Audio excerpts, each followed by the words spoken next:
বাংলাদেশে হাজারো দল থাকবে, হাজারো হাজারো রকমের মন মানসিকতার মানুষ থাকবে, বিভিন্ন ধর্মের লোক থাকবে, বিভিন্ন দলের লোক থাকবে, কোনো সমস্যা নাই। ভালো খারাপ মানুষ থাকবে, যার যার মতামত ভিন্ন হতে পারে, যার যার রুচি ভিন্ন হতে পারে, কোনো সমস্যা নাই। সব মানুষ যে এক দল করবে সেটাও সম্ভব না, সব মানুষ যে এক ধর্ম পালন করবে সেটাও সম্ভব না।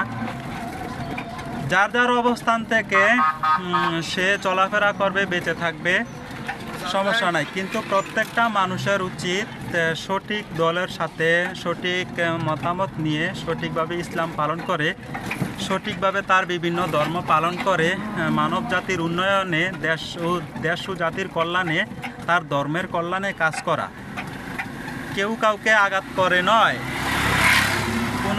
কোনো ধর্মকে আঘাত করে নয়। সেটা ইসলামের নবী হযরত মুহাম্মদ সাল্লাল্লাহু আলাইহি সাল্লাম আমাদেরকে সেই শিক্ষাই দিয়েছে। তোমার ধর্ম তোমার জন্য, তার ধর্ম তার জন্য। কেউ কার উপরে চাপাচাপি জোর জবরদস্তি করবা না।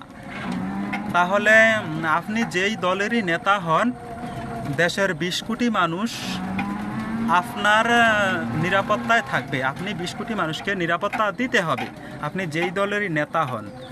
হ্যাঁ, প্রত্যেক দলের প্রত্যেক মানুষকে আপনি নিরাপত্তা দিতে হবে। আর প্রত্যেকটা মানুষেরই উচিত প্রত্যেক ধর্মের প্রত্যেক দলের লোককে সম্মান দেওয়া। কোনো দলের কোনো ধর্মের মানুষকে আঘাত করা ইসলাম পছন্দ করে না।